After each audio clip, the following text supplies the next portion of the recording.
My name is Janet, and I'm looking forward to sharing with you some ideas and tips and tricks and strategies for using Read and Write for Google Chrome with the students that you work with in classrooms up in your schools. Before we get started, if you can go through this presentation and get things installed ahead of time, that's going to save us some time during troubleshooting on the actual day. So this little presentation shows you how to do that. Getting started with Read and Write for Google Chrome. Use these two links to add the extensions ahead of time, and I'll show you the things that can go wrong. I think the hardest thing about Read and Write for Google Chrome is simply getting it installed. Once you've got it installed, it's all about the toolbars, and that's where we're going to play in a few days. But getting it installed, they're both downloadable from the web store. And by both, TextHelp is the company. Read and Write for Google Chrome is where we're going to focus our energies, but people usually come up with questions about how can I have this work on PDFs as well as on Google Docs, Google Slides, and websites. And so that's where this PDF reader comes in. This link takes you to Read and Write for Google Chrome. This link takes you to the PDF reader. So let's install them. Clicking on Read and Write for Google Chrome, here I will just say Add to Chrome. And what you'll see happens is a little box drops down and I have to click Add Extension. So if you have been conditioned to always say no when something pops up, yes, you want to add this extension. So it has now added it, and as you can see, a little purple puzzle piece has been added next to my Omnibox in my little group of extensions. So what can happen is you can be like, oh great, it's installed, and then as soon as you close this up, it disappears. And so the thing to know is that when you install any extension, it will disappear until you actually pin it into that bar. So there is a gray puzzle piece right here. If I click here, these are all my extensions, and I'll just scroll down with two fingers here to Read and Write for Google Chrome, and I'm going to pin it. And you'll see it's now popped back up into here. So as I leave that page, now wherever I am, I will have my purple puzzle piece up there, and I'll know that my Read and Write for Google Chrome is installed.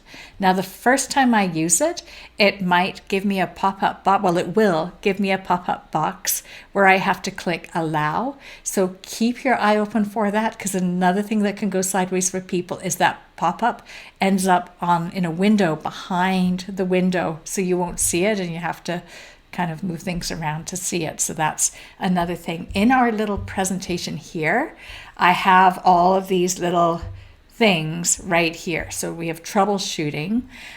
Make sure you're in your work account. So I'll just get out of there again for a second. So to know which account you're in, here I can see my profile picture up in the top corner, and I can also see it here. If I am in on a Chromebook, that's the easiest way to get things installed. So if you're doing this session on a Chromebook, you're in a good place, because whatever you log into your Chromebook with as your account is the account that you're going to be using in Google Chrome. So I know that here I'm logged into the Chrome browser as me, and I'm logged into my Google Workspace, G Suite, Google Apps as me as well. But if you're on a computer at home or somewhere else, and maybe you've got a personal account and a work account, you might find that these two pictures are different, or you might find that you don't even have two pictures if you're in Google Drive somewhere. So if you click on the picture, it will tell you this is janet.bell@erlc.ca. And click on this one, same thing. So I know that I'm in the right account. If these were two different accounts, then what I would want to do is sign out of my account and then sign into the correct one, so they're the same. If you're not having any trouble getting things installed, you won't even have to worry about that. But this is just to make sure you're in your work account. Otherwise, it's not going to install, or if it does install, it'll only install a version that's good for 90 days, which is actually what I have, but that's a different scenario. So make sure you're in your work account.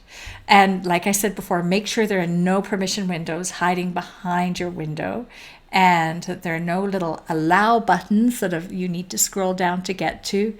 And as already explained, if you can't see the purple puzzle piece in here, You're going to click on the gray puzzle piece, and then you're going to pin it in place. So anyway, back to the present mode of this. Okay, once you've installed it, you can check and see that it has been installed properly. And you can do that by seeing if that purple puzzle piece is in the top, and then you can go to a blank Google Doc, doc.new. We'll pull one up for you quickly wherever you are, and see if you're able to click on your purple puzzle piece to bring in another drop-down toolbar. Same in slides, same on the web. So let's take a look at what that looks like. So I'm going to go to a new doc. We'll go doc.new. I don't see my read and write toolbar, but that's because I have to click. Oh, I actually do. I would click on my purple puzzle piece to see this if I didn't see it. So now I will click on it, and it has popped me over to where I have to give those permissions. So yes, I'm using this account. Yes, I'm clicking allow. Like I said before, if you're on a Chromebook, that might disappear behind. So if you feel like you're stuck and nothing's showing up here, minimize this window and see if there's a box behind that you have to check off.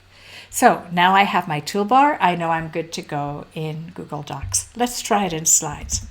So slides.new. Now I'm in a blank Google Slides. I don't see a puzzle piece. Oh, I do. It just opened up because I've already got it open, I guess. There's my puzzle piece up top. I can close it here if I don't want to see it. And then I would just click in the purple puzzle piece in order to pull it up again. And like I said, 30 days, you won't see that message because you have the full version already. So that is what it looks like in Google Docs and Google Slides. And if you're on a website, just so you can see, you also can use it on the web, which is fantastic. So same thing, I'll click in my little purple puzzle piece.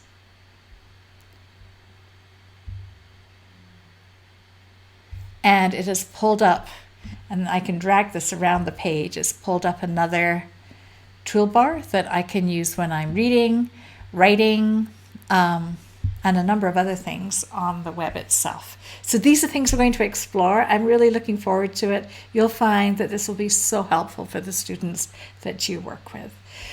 Before we leave, I'd like to show you the PDF side of things because that's a bit different. So we'll go back to our slides presentation.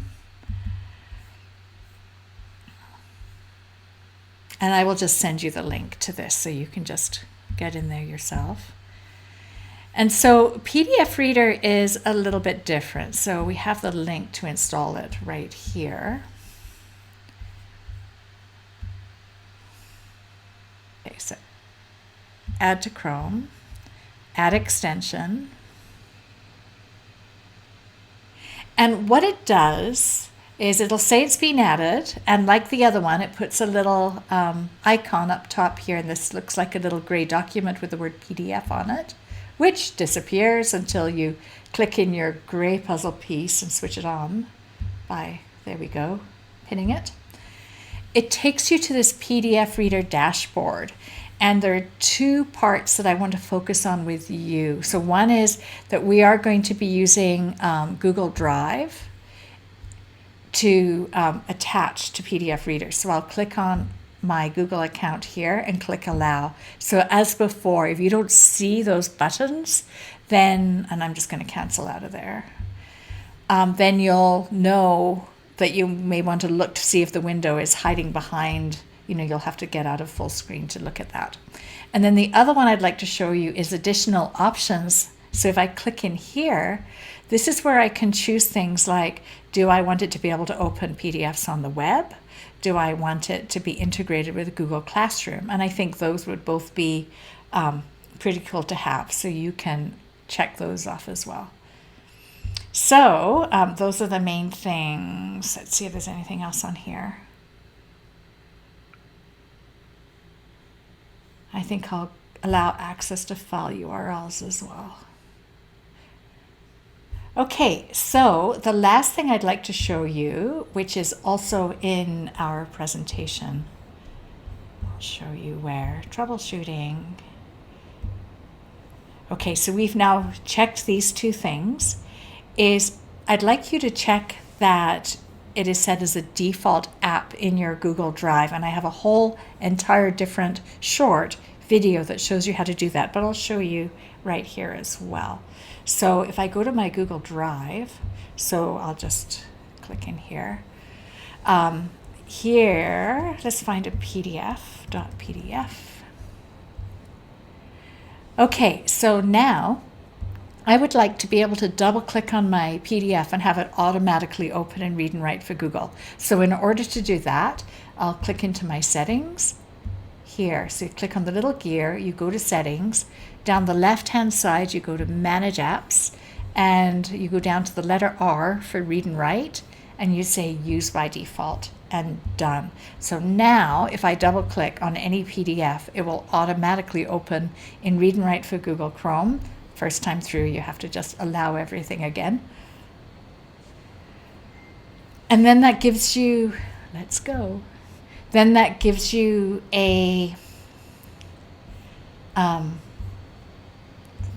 click on my little puzzle piece. This will give me another toolbar that I will be able to use to read the PDFs here. I do not know why that's not coming up. I will refresh the page.